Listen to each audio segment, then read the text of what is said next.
슈퍼마켓에 갔어요. 갔는데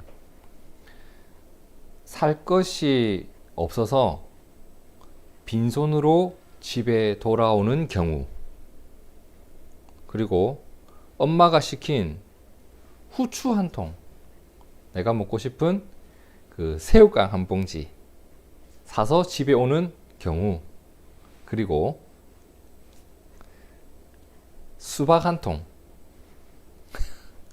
생수 한 묶음, 쌀 한 포대를 사서 집에 오는 경우, 어느 것이 가장 힘들까요? 맞아요. 수박, 생수, 쌀, 이거 들고 올 때가 제일 힘들 거예요.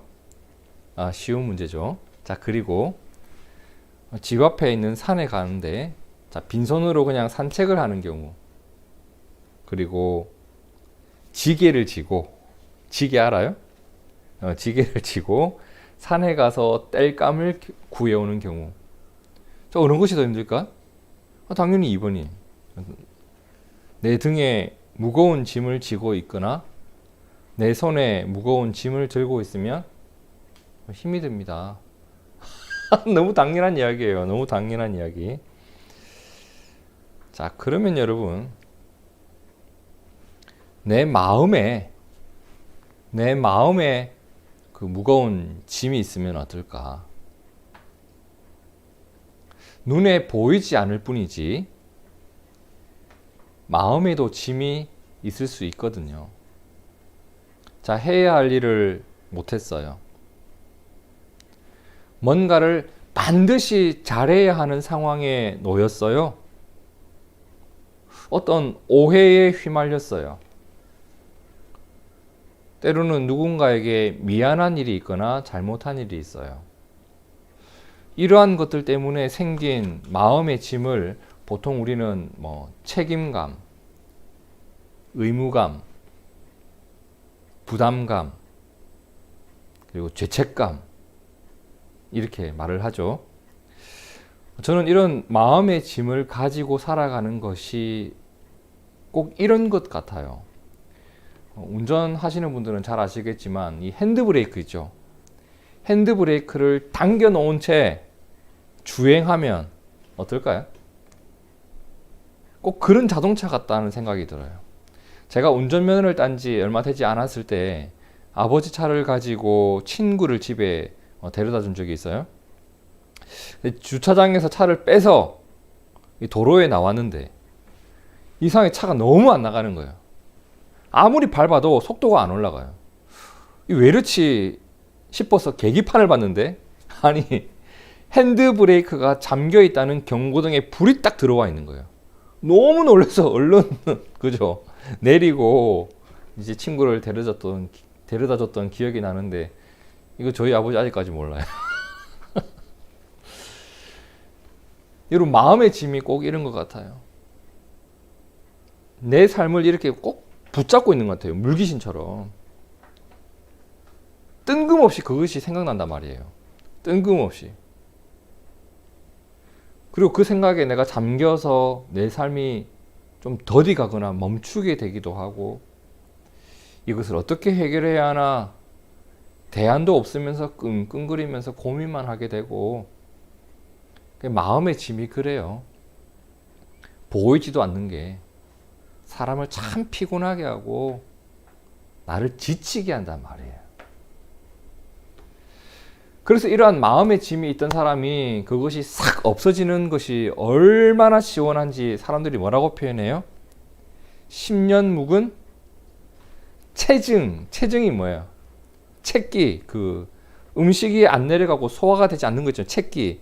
그 10년 동안 내가 체한 것처럼 꼭 이렇게 뭐가 있었는데 그게 훅 내려간 것 같다라고 표현을 하잖아요.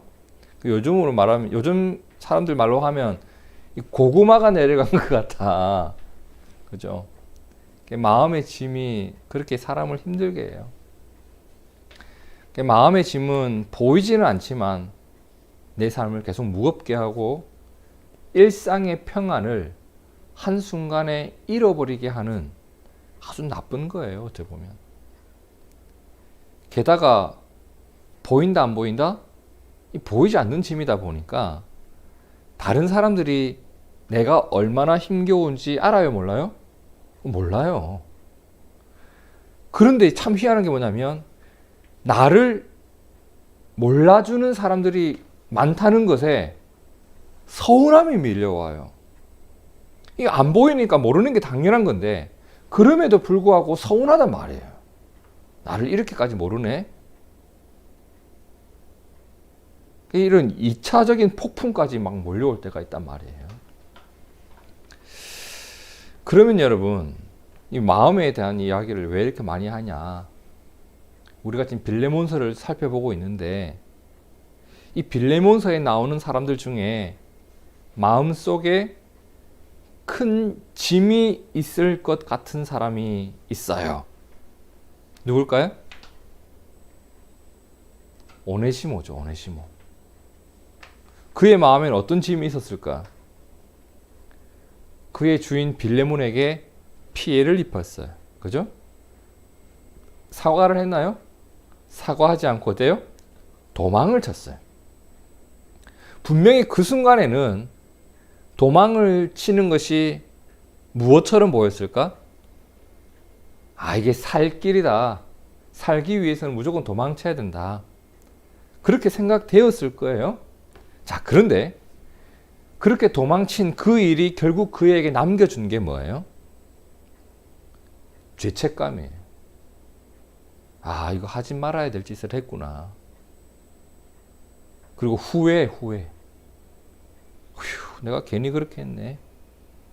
그리고 이 일을 어떻게 해결해야 될지 알 수가 없는 답답함이 그의 마음속에는 있었을 거란 말입니다.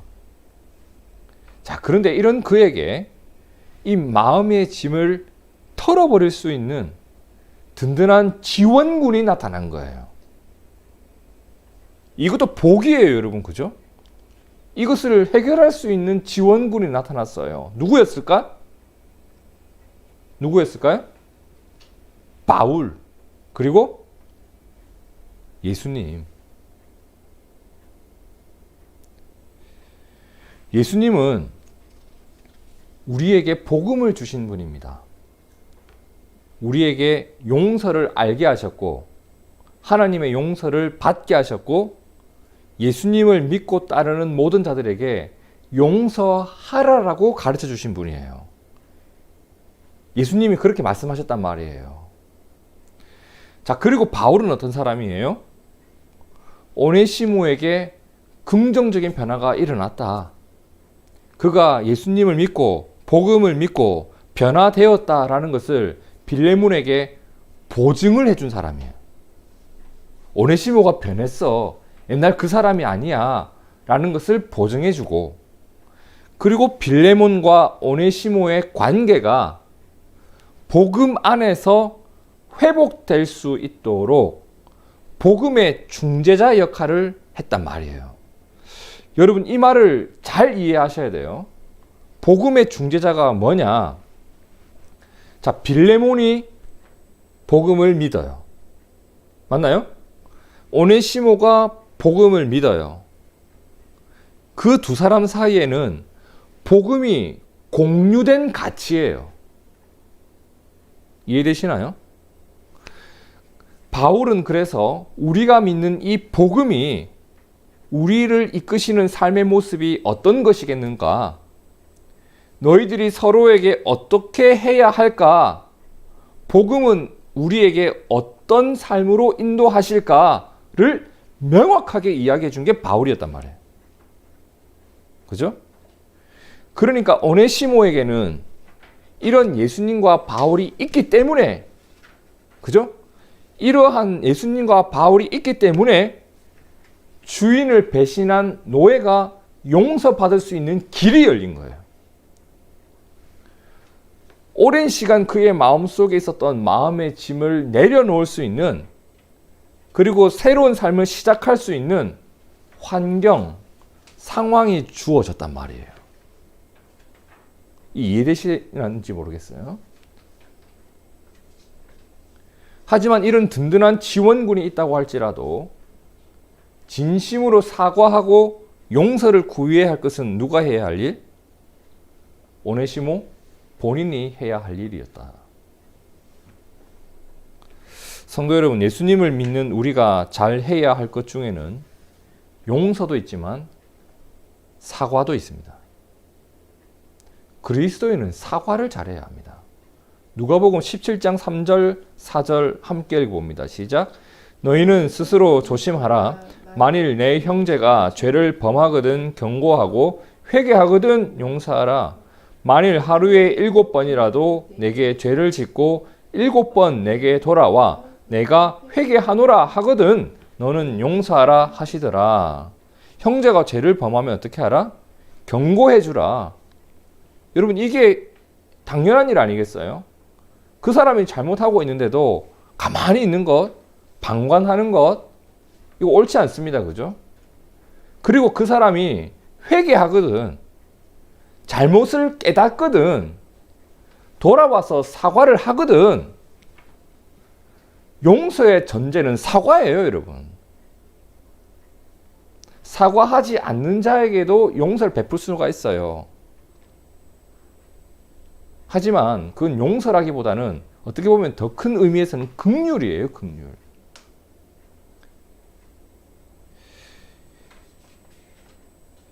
사과하는 자에게 용서를 베푸는 것. 여러분 어떨까요? 그리스도인들이 용서를 더 잘할까요? 아니면 사과를 더 잘할까요? 제 경험상 사과하는 사람을 용서하지 않는 경우는 거의 본 적이 없습니다. 용서보다 사과를 더 못해요.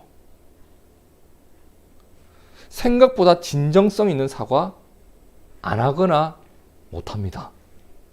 오히려 사과 대신에 시간이 흘러가면 잊혀지겠지 하면서 기다려요. 그러니까 내가 사과해야 될 사람과의 관계를 멀리 둔 상태로 시간이 흘러가기를 기다린단 말이에요. 또는 밥을 사줘요. 또는 선물을 줘요. 이건 사과가 아니라 보상이죠. 그러니까 이런 걸로 때울 때가 있단 말입니다. 그만큼 미안하다라는 말 그 한마디를 못해요. 그러면서 용서해주지 않는 사람을 향해 뭐라고 해요? 아니, 예수 믿는 사람이 용서에 저렇게 인색해서는 되나? 오히려 정죄를 할 때가 있어요. 방구 낀 놈이 어떻다? 썩낸다. 이럴 때가 있더란 말이에요. 희한하게 이런 일이 있어요. 하지만 예수님께서는 미안함을 아는 양심, 미안하다라는 한마디의 말, 이러한 사과가 얼마나 중요한지 이렇게까지 말씀해 주셨어요. 마태복음 5장 23절, 24절 보세요. 그러므로 예물을 제단에 드리려다가 거기서 내 형제에게 무엇이 원망 들을 만한 일이 있는 것이 생각나거든, 잘못한 것이 있는 것이 생각나거든, 예물을 제단 앞에 둬라. 그리고 가라. 먼저 가서 형제와 화목하고 그 후에 와서 예물을 드리라. 여러분, 매우 충격적인 말씀이에요. 이스라엘 백성에게 예배는요, 어마어마한 가치가 있는 행위입니다. 그것도 우리도 마찬가지겠지만, 이 말을 메시지 성경으로 보면 이래요. 나는 너희가 이렇게 행동하기를 바란다.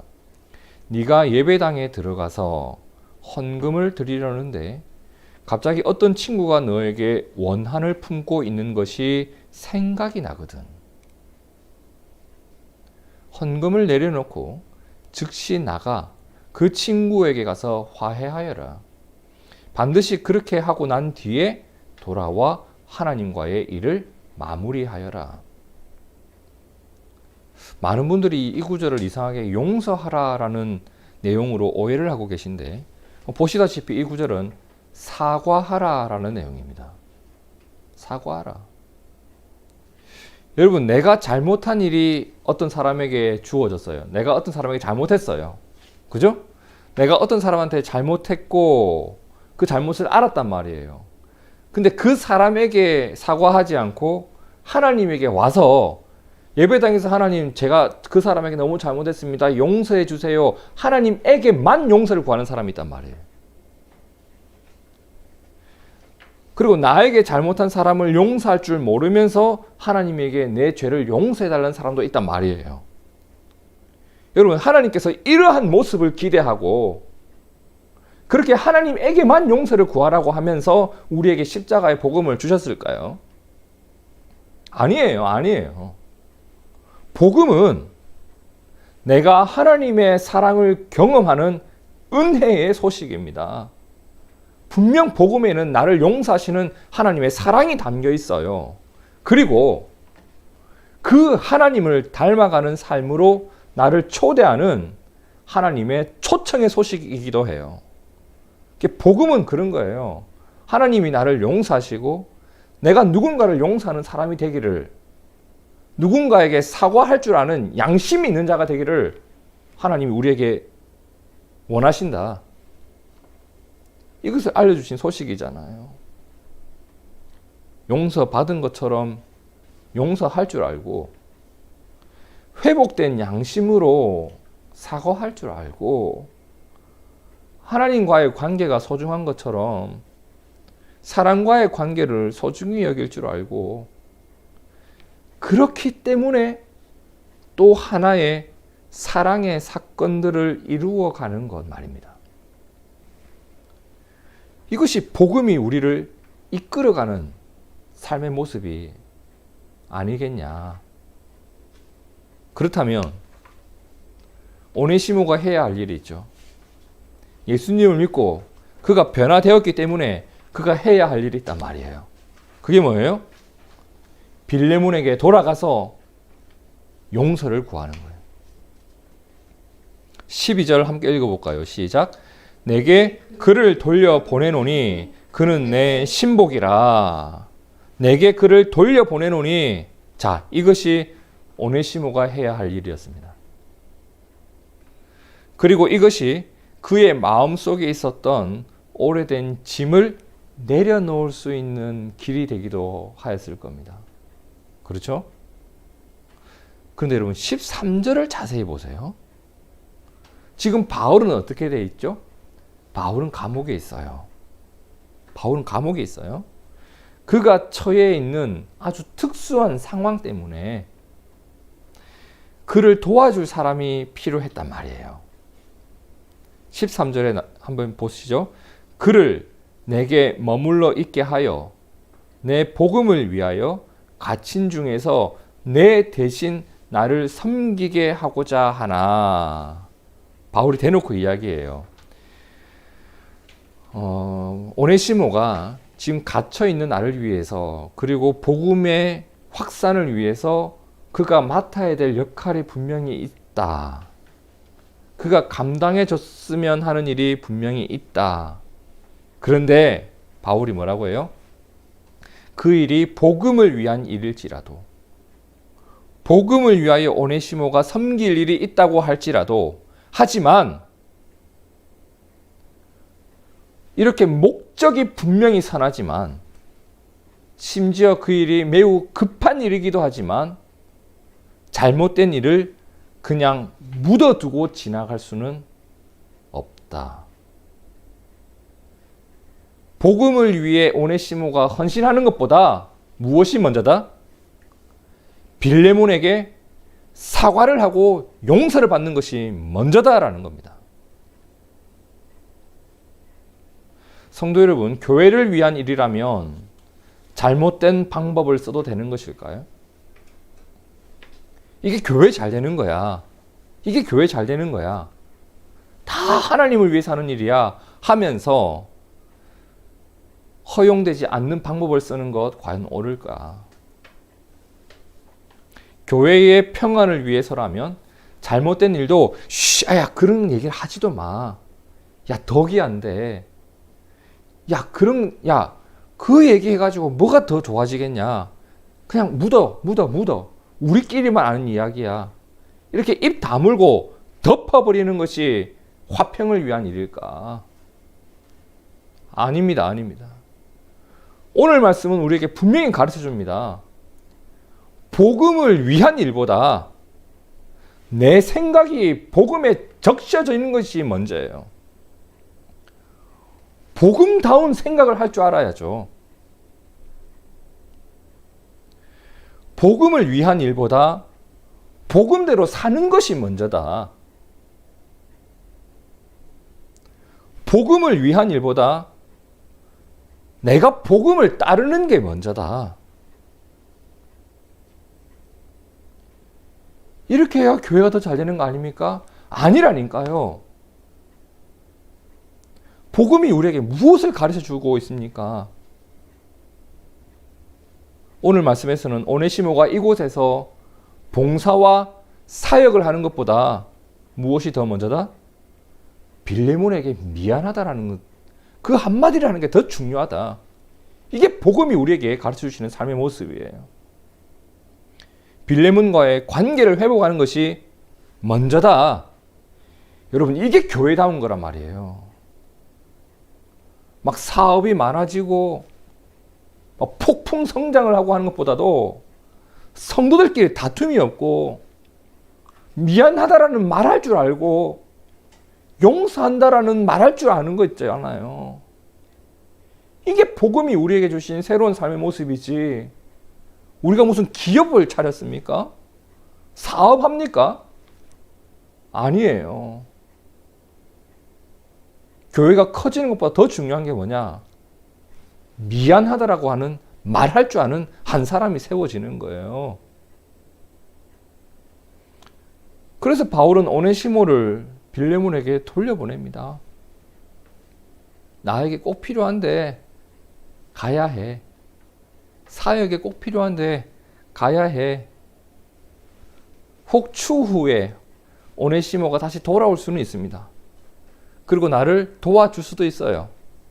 근데 그 일이 어떻게 이루어지길 바울은 바랬나요? 14절 함께 읽어봅니다. 시작. 다만 내 승낙이 없이는 내가 아무것도 하기를 원하지 아니하노니 이는 너의 선한 일이 억지같이 되지 아니하고 자의로 되게 하려 함이라. 사역은 스스로 해야 합니다. 억지로 하면, 여러분 우리 많이 경험하잖아요. 부모님이 시켜서 하는 공부 100시간보다 내가 하고 싶어서 하는 공부 1시간이 더 소중하다고요. 그것이 내 머릿속에 남아있단 말이에요. 억지와 자의는 하늘과 땅 차이입니다. 바울은 자신의 강요, 자신의 필요에 의해 빌레몬이 억지로 그러면 어쩔 수 없죠. 오네시모 됐고 열심히 사세요. 그냥 이렇게 하는 것이 아니라 이 일이 빌레몬의 즐거운 헌신이 되기를 기대하고 바라고 있었습니다. 사역은 이렇게 되어야 되겠죠, 여러분. 제가 둥지교회 개척하고 둥지교회 스피릿으로 여러분에게 전해드린 것 중에 하나는 사역은 자발적이 되어야 한다. 제가 여러분에게 연필 한 자루 깎아달라고 한 적 없을 겁니다. 눈에 뭔가가 보였을 때 자발적으로 해야 그것이 사역이지, 뭔가를 부탁을 하고 목회자에 전화 받고 일하고, 이건 옳지 않다라는 생각이 계속 들었기 때문입니다. 제가 부교육자 생활 10년 넘게 하면서 배운 게 그거예요. 부탁해서 하는 거 열매 없다. 맨날 부탁이었거든요.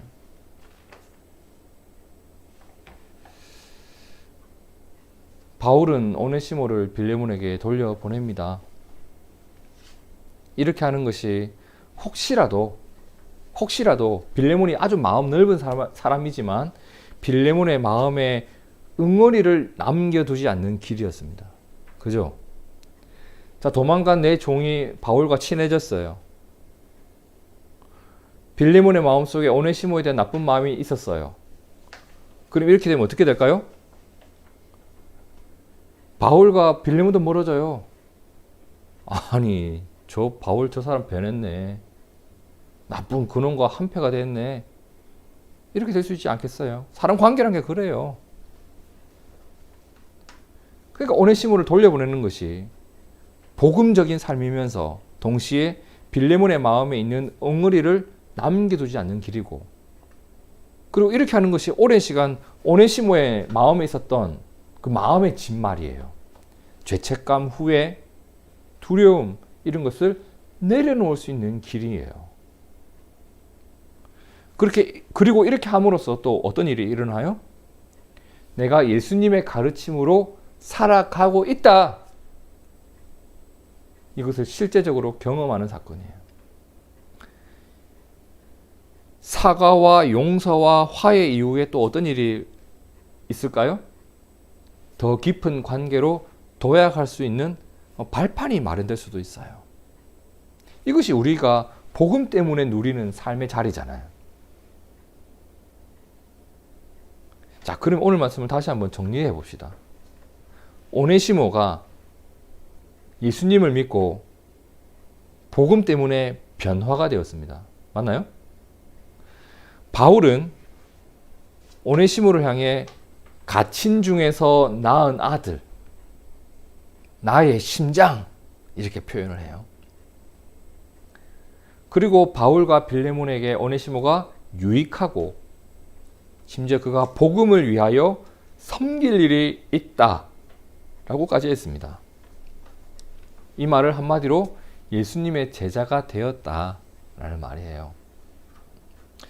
하지만 오네시모에겐 오랜 마음의 짐이 있었습니다. 해결해야 할 일이 있었단 말이에요. 그게 뭐예요? 용서를 구해야 하는 것. 그리고 나로 인해 고통받았을 빌레몬에게 갚아야 할 것을 갚는 일. 이게 남아있어요.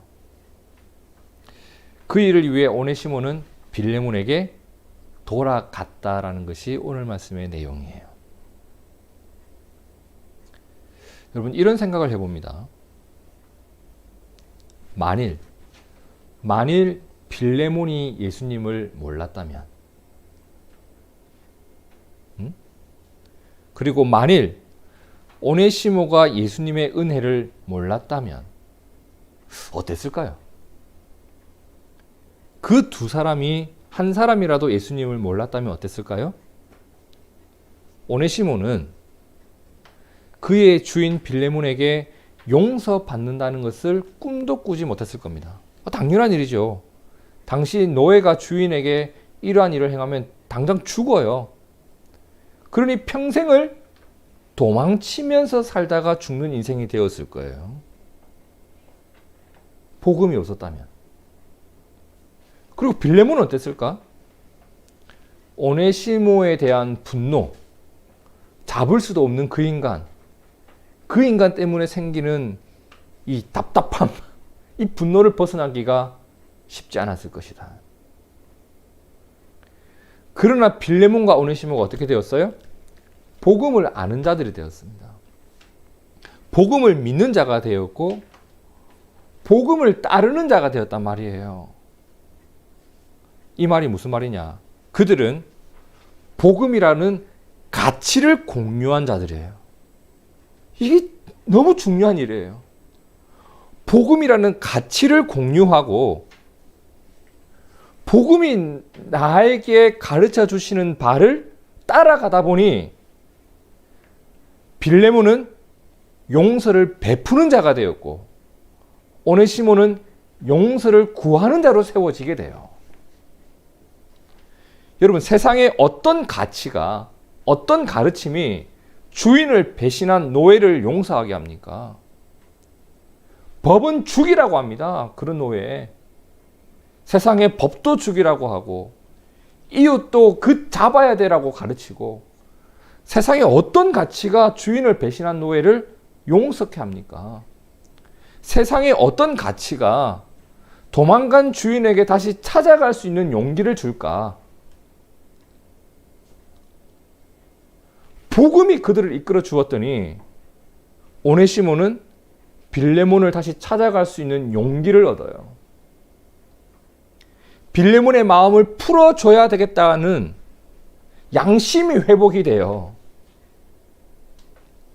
예전에는 나 사는 것이 양심보다 먼저였지만 이제는 마음 아파했을 빌레몬에게 사과하는 것이 먼저가 된 사람이 되었다는 겁니다. 이것이 복음이 나를 바꾸어 놓은 삶의 결과물이에요. 그리고 빌레몬은 어때요? 오네시모에게 마냥 분노하고 있을 것이 아니라 그에게도 내가 얻은 것처럼 새로운 삶의 기회를 선물로 주어야 되겠다. 복음 때문에 이러한 일이 일어난단 말이에요. 여러분, 이것이 하나님의 나라 아닌가요? 이것이 하나님 나라 아닌가요? 성도 여러분, 오늘 우리도 예수님이 우리에게 주신 복음이 오늘 우리에게 주어져 있습니다. 그리고 우리는 복음이라는 가치를 공유한 사람들입니다. 교회는 뭐 어려운 거 없어요. 교회가 뭐냐? 복음의 가치를 함께 품은 사람들이다. 그렇기 때문에 복음이 이끌어 가시는 삶의 자리에 오늘 우리가 놓여질 수 있는 겁니다. 오늘 말씀에서 보듯이 사과와 용서에 대해 인색하지 않고 나의 필요보다 관계의 회복을 먼저 생각할 줄 알고